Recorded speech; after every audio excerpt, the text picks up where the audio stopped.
Alright, so as usual, it's the Oceania Rocket League Spring Series Day 1 recap. And I know what you're thinking. Well, by the time you see this, Day 2 is going to already be over. And, well, let me tell you something. These things go on at like 3 a.m. for me, so I can't make a video, get it out in the morning like I usually do. I'm gonna be a day late for the Oceania ones, okay? So Day 2 will be coming tomorrow, don't worry. And as always, if you guys do enjoy, if you want to show your support on the channel, hit subscribe just to let me know that you guys are enjoying these. And yeah, let's get right into it. But yeah, Day 1, for anyone who didn't catch it, the scheduling's always been confusing for the spring series for me, because for South America, they did 8 matches, and everything was normal. And then for North America, we did 9 matches. So okay, maybe changed it up a little on Day 1. And then for this, we did 8 matches again, but we did it backwards, in like the backwards order. Instead of starting from Ground Zero versus Overt, we started Cringe versus Canberra Havoc. Which, by the way, so you guys told me how to pronounce some of these names. It's not Canberra Havoc, it's Canberra Havoc. On Ground Zero, it's not Spadoge, it's Spydoge. Then I think you said it's not Layduck, it's Leduck, just short on the Le. Obviously I'm American. I'm gonna butcher some of these Australian pronunciations, say it how I would say it, but I'll definitely try to get the right pronunciations, because I know that's important to a lot of people. Yeah, a lot of crazy matches in my opinion. Some that I really didn't expect at all. Others I completely expected. But man, I can't wait to talk about the Ground Zero versus Renegades. That was my favorite one. I'm sure it was everyone's favorite. Very entertaining. I'll get to that in a little bit. But let's start off with Ground Zero Gaming versus it's Cringe Society versus Canberra Havoc, right? Yeah, we'll start off with that. I want to go in order. I don't remember the order that everything went. I think, yeah, they started from the bottom of the bracket. So let's go. Cringe versus Canberra Havoc. I was trying to give Canberra Havoc the benefit of the doubt in my predictions video. I was like, okay, they made the roster change. They didn't have the best league play, but now that they had that roster change, they're looking stronger. They made it to Spring Series, but no. Unfortunately, Cringe Society was looking too good. Now that Cringe Society has Deca, they're looking even better, in my opinion. They're a very strong team, and they took it. Then next, Fury versus the good, the bad, and the ugly. And, basically what I expected. I think I called this a 3-1 as well. Fury just is the better team, took second place in regionals. They've been putting up some good results recently, and I didn't think that a new team, a team that now a lot of people had a lot of faith in right off the bat, would do very well, and they didn't. So Fury takes that. Then we'll go on through Mind Freak versus Renegades. And I mentioned this in my predictions video. It really was going to come down to if Mind Freak were on or not, because obviously Mind Freak were on during league play, did not at all show up during regionals. And I think this was just a very strong Renegades. Mind Freak was looking good at the beginning, but once Renegades really took off, it really looked like a completely different team out of Renegades once they really got going. I think even CJ afterwards commented on how once they got going, it felt good, or it took them a while to get going. So, but yeah, Mind Freak dropped out into the losers round 1 after that, and Renegades moved on. And then Ground Zero Gaming versus Overt. Remember, Overt had just picked up this team. They picked them up after I made my predictions video, by the way. So I forgot what the team name was before that, but now they got picked up by Overt, and it's a different name. And, I talked about this. Ground Zero Gaming, just a dominating performance in league play, a dominating performance in regional championships. The players on Ground Zero Gaming came out and said, we're tired of hearing about Renegades. He said this in an interview. We're tired of hearing about them.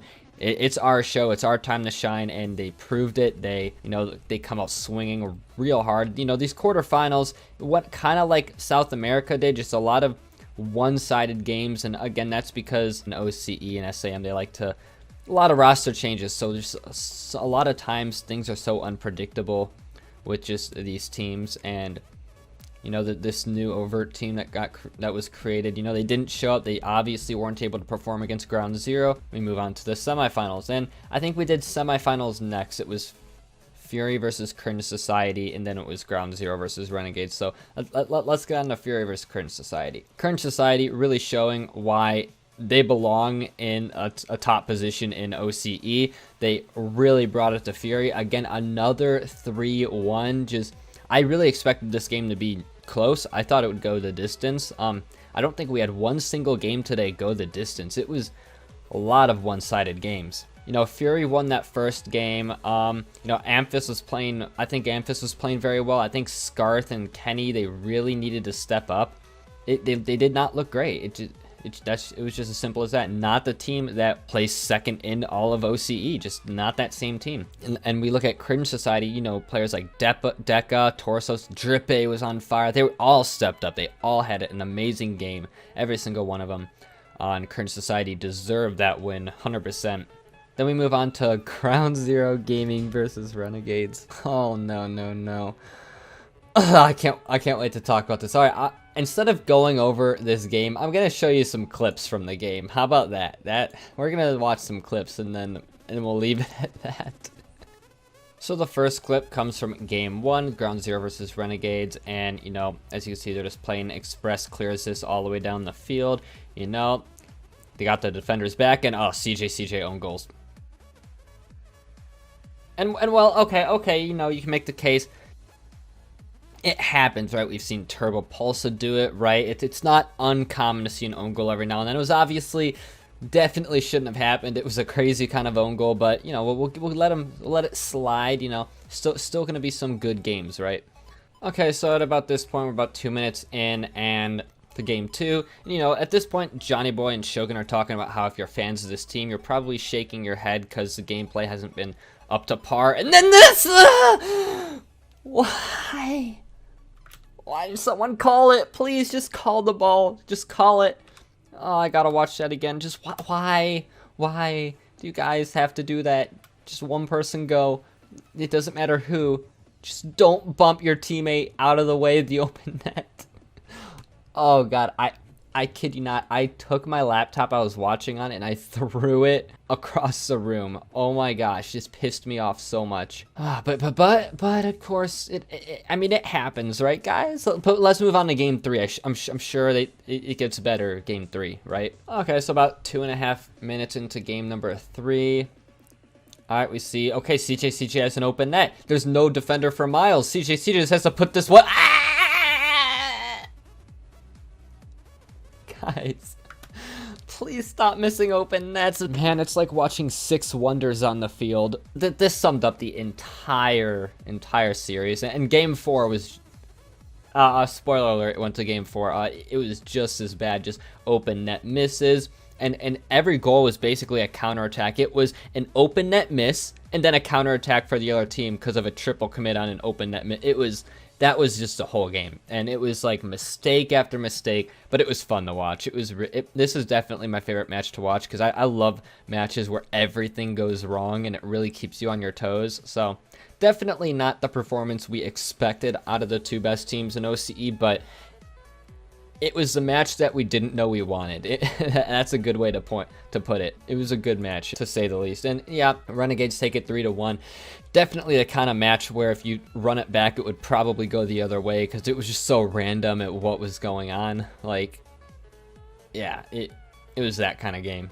And then let's go to Canberra Havoc versus the Good, the Bad, and the Ugly in Losers Round 1. And, of course, not much to say about this. The Good, the Bad, and the Ugly, they just did not look like they could compete with this Canberra Havoc team, and it was really cool to see Canberra Havoc turn it around after just getting swept by Cringe Society in the quarterfinals. You know, I thought that, okay, maybe they aren't looking that strong, but they really had something to prove, and they move on to day number 2, which is actually, I don't know if I expected that from them, but, you know, again, they were going up against the Good, the Bad, and the Ugly, who are probably the biggest underdogs in the spring series, so good thing they got the win over them. But we'll see how they play up against Ground Zero Gaming tomorrow and loses round 2. It'll be interesting to see. And we have Overt versus Mind Freak, and this was the biggest upset of the day, the biggest shocker. Overt sweep Mind Freak. Overt just played insane, just absolutely nuts. You see, I talked about this. I'm gonna say it again. If Mind Freak show up, if Mind Freak can perform the way we've seen them perform in the past, then they got a shot at taking this. But man, they won 1 game. They won less games than the Good, the Bad, and the Ugly, who we thought originally were the biggest underdogs, but who knows? Maybe it was Mind Freak, to be honest. But yeah, man, just no fight from Mind Freak at all. Overt had their number completely. but nobody picked them to win. Everyone thought it would be Mind Freak, right? People still kind of riding that Mind Freak hype train from League play, which honestly I was too. But yeah, Overt, it looks like a Mind Freak definitely looking. I mean, if we know anything about OCE, they're gonna make a roster change, right? I mean, it's OCE. You know, if you come in first place in regionals in your region, you still make a roster change. Deca still have ground zero game. That's what it comes down to in OCE and SAM. That's, you know what? It makes things interesting. It really does. But man, if only Jamal Jabari were in the OCE Spring Series, they would clap some cheeks easily. Jamal Jabari for OCE MVP. I'm calling it right now. Yeah, that was everything. Only 8 games. I say only 8 games. 8 games. Last week in North America, we had 9 on day 1. I just don't understand why they keep switching. I'm sure it has something to do with the time zones and the fact that we're starting these at 6 o'clock at night. No, 7 o'clock at night, I think, for me. Like, oh my God, and they're running till 3 a.m. Yeah, it's a while. It's a lot of Rocket League. It's late at night. That's why I didn't have the results out the day after, because it was not really possible for me to do that unless I stayed up till like 3 a.m. then made a video. But yep, that's everything that's going on. And the way I see it right now, Renegades is looking to take this whole thing. They are just looking so dominant. Either them or Cringe Society. Ground Zero Gaming, I think it'll be very interesting to see how they perform again in day 2, because they didn't look bad. They swept Ground Zero Gaming, but Renegades, another huge favorite going into this, played very well again. I mean, they played again. I can't say they played well. They played. We'll leave it at that. They had a match that we're all gonna forget because we don't want to remember it, right? It looked like 3 wonders on the team. But yeah, overall, Ground Zero Gaming is the only other team that I could see making a run back as of right now after seeing day 1 results. But Renegades and Cringe looking very strong, very good. So yeah, we'll see. Yeah, I think in this OCE region, the one thing to take away is you never know what you're gonna get. You never know what's gonna happen. It could be the best game you've ever seen, the worst game you've ever seen, a huge upset. Like, you just never know. And no, we're gonna see tomorrow how these teams do. Or well, I guess for you guys, it already happened. So I'll get that video out tomorrow. So yep, I'll see you guys when I see you guys. Thank you for watching. If you did enjoy, hit subscribe, and I'll see you. Peace.